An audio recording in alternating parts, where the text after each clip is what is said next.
Hello everyone, welcome to my garden. तो दोस्तों आज हम करेंगे एक्सोरा प्लांट की रिपॉटिंग और उसकी जो ब्लैक सॉइल होती है उसको रिमूव करेंगे। इस प्लांट में मेरी ग्रोथ नहीं हो रही थी और डेड सा भी होने लग गया था। तब ध्यान गया कि इसकी कहीं ब्लैक सॉइल तो नहीं रह गई है।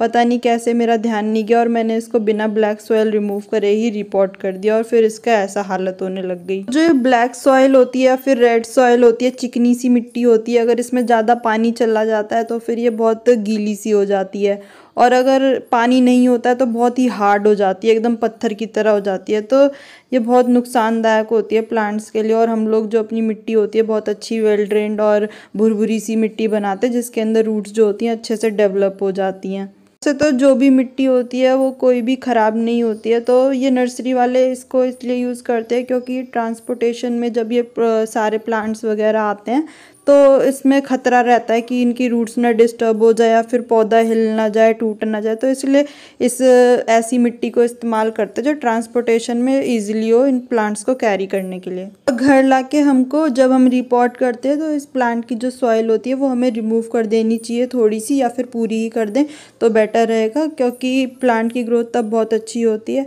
जब हम प्लांट लेकर आते हैं तो उसकी जो मिट्टी है वो अलग होती है और हम जो उसको मिट्टी देते हैं वो अलग होती है, तो दोनों का जो टेक्सचर होता है वो अलग होता है।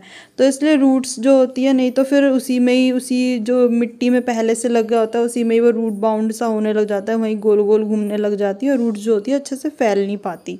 तो ये मिट्टी निकालने के लिए आप या तो इसको आधे घंटे के लिए पानी में डुबो के रख दें पौधे को, और या फिर जैसे मैं कर रही हूँ हल्के हाथों से इसकी मिट्टी रिमूव कर दें। और ध्यान रखिएगा कि जो इसकी रूट्स हैं वो टूटने ना पाएँ।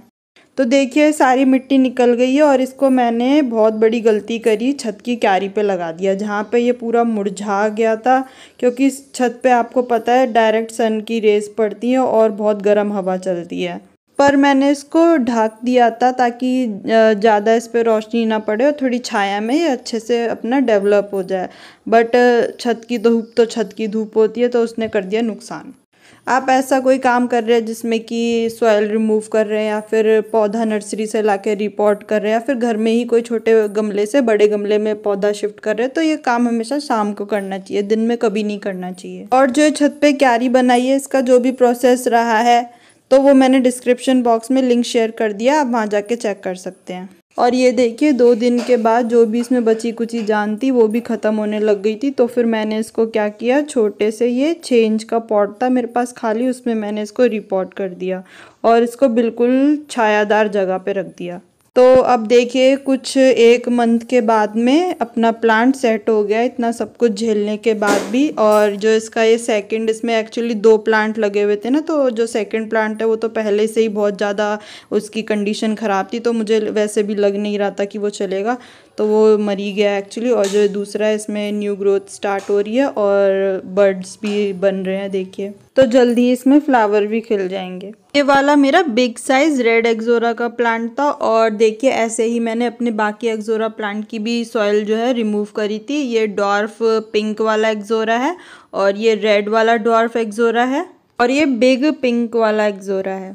तो प्लांट की अच्छी ग्रोथ के लिए हमको ये क्लेई मिट्टी, ब्लैक सॉइल, रेड सॉइल ये रिमूव करना बहुत ज़्यादा ज़रूरी होता है। और अब कुछ ज़रूरी बातें जिनका आपको ध्यान रखना है पौधा लगाने से पहले। पहली बात ये कि मिट्टी हमेशा वेल ड्रेन बनाए जिसके अंदर पानी का ठहराव बिल्कुल ना रहे, क्योंकि अगर पानी ठहरेगा तो वो जड़ों को नुकसान पहुंचाता है और फिर फंगस लग जाता है और पौधा ख़त्म होने के चांसेस ज़्यादा हो जाते हैं उसमें। तो आधा गोबर खाद और आधा जो नॉर्मल गार्डन सॉइल होता है उसको मिक्स करके आप बहुत अच्छी मिट्टी तैयार कर सकते हैं कोई भी अपने पौधे के लिए। और दूसरी बात, जब आप पौधा लगा लें तब उसमें बहुत अच्छे से पानी दीजिए ताकि एयर बबल्स ना बने उसमें और मिट्टी जो है आपकी अच्छे से सेट हो जाए। कभी भी आपको मिट्टी दबानी नहीं है, नहीं तो जो रूट्स होती हैं उसके टूटने के चांसेस ज़्यादा हो जाते हैं और फिर पौधा जो होता है आपका शॉक में चला जाता है और काफ़ी टाइम लगाता है रिवाइव करने में, और या फिर डेड भी हो सकता है। और तीसरी बात का आपको ये ध्यान रखना है कि पौधा लगाने के बाद कोई भी आपके घर में हवादार जगह हो, छाया वाली, वहाँ पे आपको अपना पौधा प्लेस करना है जब तक कि आपको इसमें न्यू ग्रोथ दिखने ना लग जाए। उसके बाद आप चाहे उसको हल्की हल्की थोड़ी सुबह की धूप दिखाइए, थोड़ी शाम की धूप दिखाइए और फिर अब चाहें उसको रख दीजिए। और पानी आपको तभी देना है जब आपको ऊपर की जो मिट्टी है वो थोड़ी ड्राई लगे। और जो अपना ये एक्सोरा प्लांट होता है समर फ्लावरिंग प्लांट होता है, विंटर इसका डोरमेंसी पीरियड होता है, तब इसकी ग्रोथ जो होती है वो थम जाती है। और खाद में तो मैं अपने प्लांट्स को किचन वेस्ट जो लिक्विड होता है जैसे दाल चावल और सब्जियों का जो पानी होता है वो देती हूँ, और काउ डंग कंपोस्ट हो गया आपका, और बनाना पील फर्टिलाइज़र हो गया। ये फॉस्फोरस रिच फर्टिलाइज़र होता है जो कि फ्लावरिंग प्लांट को बहुत अच्छा लगता है, उनकी ग्रोथ भी अच्छी होती है। तो बस आई थिंक मैंने आपको सब कुछ बता दिया, और भी अगर कुछ पूछना चाहते हैं तो कमेंट बॉक्स में आप पूछ सकते हैं। और आज जानकारी अच्छी लगी हो तो प्लीज़ सब्सक्राइब करें मेरे चैनल को। Thank you for watching my video.